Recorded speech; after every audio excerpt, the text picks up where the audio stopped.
India is on a mission to become a Vikasit Bharat by 2047. A nation where innovation drives growth, opportunity empowers every citizen, and technology bridges every gap. It's a future where progress is inclusive, sustainable, and proudly made in India. Driving this transformation are India's visionary business leaders of homegrown enterprises who are redefining innovation, inclusion, and growth. From technology to sustainability, from local impact to global reach, they are the visionaries of a Vikasit Bharat. TV9 Network, in association with SAP, presents Visionaries of Vikasit Bharat, celebrating the minds shaping our nation's future. In this episode, we feature one such trailblazer, R.K. Goyal, Managing Director of SLR Metallics Limited. An inspirational business leader forging India's future in steel, driving the nation's march towards a stronger, self-reliant and truly Vikasit Bharat. What began as a modest venture by a metric pass dreamer has evolved into a multi-thousand crore alloy steel success.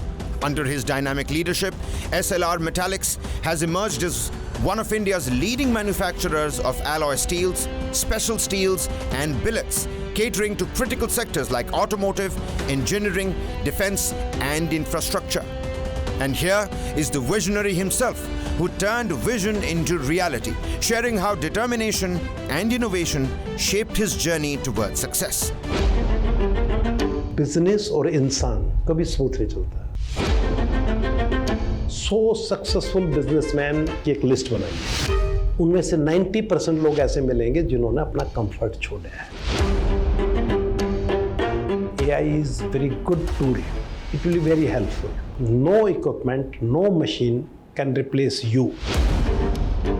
आपका काम थोड़ा आसान कर देंगे। आज के दिन बढ़िया अपॉर्चुनिटी वर्ल्ड में इंडिया के पास है, इतनी किसी के पास नहीं है।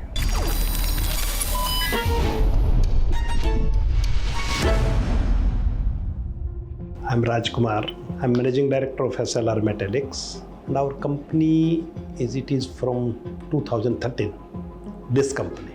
And my qualification is from Dighal, village Dighal in Haryana and Rohtak. जब मैंने बिजनेस शुरू किया तो मेरी उम्र 15 साल थी।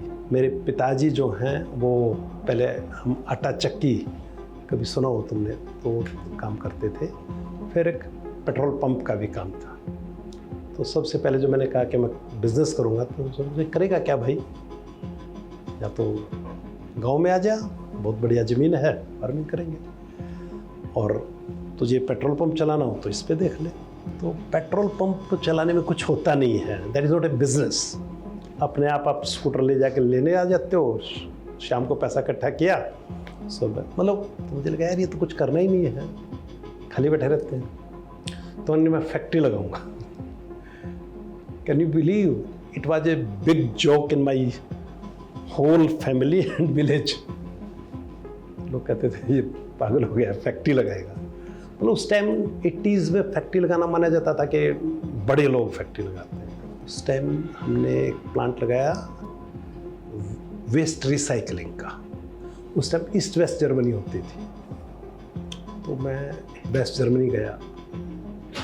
तो पीपल लाइक मी, जिसने ABCD सीखना 8वीं में शुरू किया हो, और हिंदी भी मैं अभी भी जो मैं बोल रहा हूँ, मेरी हिंदी प्रॉपर हिंदी नहीं है। तो उस टाइम क्रॉसऑफी एक कंपनी होती थी, उससे हमने मशीन इंपोर्ट की। तो मुझे याद आ रहा है जब मैं वहाँ गया और जो ट्रांसलेटर था, उन्होंने एक ट्रांसलेटर हायर किया था जो हिंदी से जर्मन में। तो हमारा पहला जो बिज़नेस था वो वेस्ट रिसाइकलिंग प्रोसेसिंग का था। फिर मुझे याद आ रहा है कि हमने मल्टीलेयर फिल्म का प्लांट लगाया। और पहले अगर आपको ध्यान हो ना, मदर डेयरी में बोतल में दूध आता था, तो हम शायद पहले 4-5 सप्लायर्स में से थे जो पाउच बनाया और उनको कहा कि भाई इसमें भरिए। तो वहाँ से हमने बिज़नेस शुरू किया, और उसके बाद HDP बैग बनाना हमने शुरू किया। बीच में मैंने पूछा था कि क्या हर्डल्स आई या ऐसा कुछ रहा कि स्मूथ चलता रहा। बिजनेस और इंसान कभी स्मूथ नहीं चलता। अपने बड़े बड़े रतन टाटा जी या सब किसी को देखिए, सब ने ज़मीन देखी है, किसी ने आज नहीं तो किसी ने कल। तो मेरे साथ भी यही था। जब मैंने कहा मैं फैक्ट्री लगाऊंगा तो नोबडी वाज रेडी। मेरे दादाजी ने, पिताजी ने सलाह करके 4.5 लाख रुपए मुझे दिए थे, और ये सोच के चलो ये डुबो डुबाया भी आएगा तो वी कैन हैंडल। और जब 4.5 लाख रुपए दिए और जो काम हम करना चाह रहे थे वो 20-25 लाख रुपए का था, तो पिताजी ने कहा छोड़ यार, तू क्यों परेशान हो रहा है, ये 4.5 लाख तेरे हुए, घूम फिर एंजॉय कर। उन्होंने सोचा 4.5 में पीछा छूट जाएगा। तो हमने बैंक से लोन लेने की बात करी। 80 में शायद हमने 10 या 12 लाख रुपए लोन लिया था। तो इट वाज, मतलब हमारी फैमिली और हमारे सिस्टम के लिए लोन लेना उस टाइम बड़ी बात थी। तो 2001 में उसमें फायर हो गया था। तो मुझे ध्यान है कि हमने कहा कि नहीं, अब पैकेजिंग में नहीं रहना है, लेकिन बाकी किसी की नॉलेज नहीं थी। तो हमने HDP बैग का प्लांट लगाया, जो सीमेंट बैग वगैरह आते हैं। उसके बाद फिर हमने सोचा कि नहीं, पैकिंग से बाहर निकलना है, कुछ बड़ा करेंगे। तो किसी ने मुझे बताया कि स्टील का काम कर लेते हैं। और जब हमने पूरा घूम फिर के देखा अच्छा यहाँ लगाएंगे, तो सबसे पहले हमने हिरियूर में एक स्टील प्लांट लगाया था। अब जो काम करना चाह रहे हैं उसकी मोरल वैल्यूज़ क्या है, अगर ये सब ठीक है तो मनी आई जाती है। तो मुझे ध्यान है मेरे पास शायद 1 करोड़ रुपया या 1.25 करोड़ रुपया था, और 100 करोड़ का प्लांट लग गया। अच्छे से हमने चलाया। और फिर जब कोई सज्जन मुझे मिले कि I want to buy this project plant, we sell that plant as a good amount. And मुझे ध्यान है मेरी ज़िंदगी में पहली बार मैंने करोड्स में पैसा देखा था, क्योंकि जो प्लांट लगाया तो लोन से आया या किसी को हमने शेयर बेचे उससे आया। That was not my money. जो बेच के जो प्रॉफिट आया तो दैट वाज माई मनी।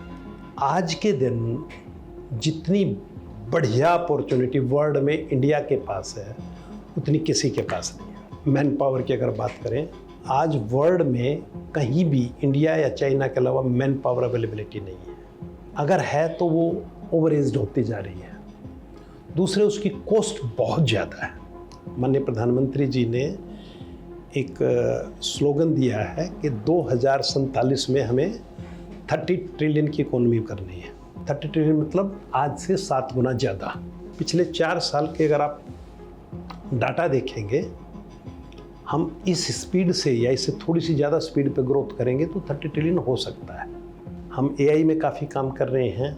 तो हमारे पास फुल्ली मिस्टर रामदयाल गोयल जी हैं, जो इंडिया के one of the old AI scientist हैं, वो हमारे साथ काम कर रहे हैं। और हमारी कंपनी में AI में बहुत अच्छा काम हो रहा है।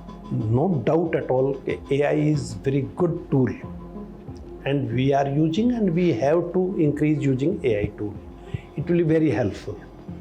लेकिन ये गलतफहमी नहीं रहनी चाहिए कि AI आने से नौकरियां चली जाएंगी, आदमी खाली हो जाएंगे। ये सेम अगर आप आज से 30 साल पहले चले जाइए तो कंप्यूटर के बारे में ऐसा ही होता था। अरे कंप्यूटर आ गए तो भाई नौकरी खा जाएंगे। No equipment, no machine can replace you. आपका काम थोड़ा आसान कर देंगे।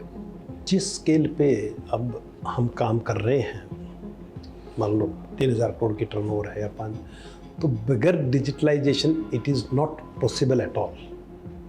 We have to digitize it, क्योंकि हमें अपनी टिप्स पे पिछले 5 साल पीछे का और 5 साल आगे क्या होने वाला है उसके डाटे चाहिए to take a decision for today. तो this type of datas we can get only from digitization. दूसरी बात, इनोवेशन की जैसे आपने बात करी, आप ये देखिए पहले जो गाड़ियाँ चलती थी उसकी मैक्सिमम स्पीड 80 to 100 होती थी, और उसके लिए भी स्टील इंपोर्ट करते थे। आज गाड़ी की स्पीड 200-250 के आसपास पहुंच गई है। अगर आप जयपुर जाओ तो आपको 150-160 पे गाड़ियाँ चलती मिल जाएंगी। लेकिन आज ऑटोमोबाइल स्टील मेरी ख्याल से तो 100 में नहीं कहूँ तो 98-99% मेड इन इंडिया है। आप 100 सक्सेसफुल बिजनेसमैन लीडर्स की एक लिस्ट बनाइए, उनमें से 90% लोग ऐसे मिलेंगे जिन्होंने अपना कंफर्ट छोड़ा है।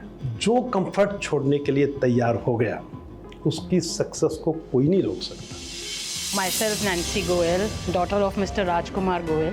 So it's all his hard work, and he's passionate about manufacturing of steel. So he's quite keen and to make it India a better nation by 2047. So I'm also a tech person. So AI will always replace something that's has not been done till yet. We are trying to use softwares and trying to convert all the marketing strategies in a timeline process where a person just logins their order number and get to know the process, the entire process of manufacturing. Up next, meet Anuj Sawhney, Managing Director, Swiss Military, redefining lifestyle with the spirit of Make in India as we move towards Vikasit Bharat 2047.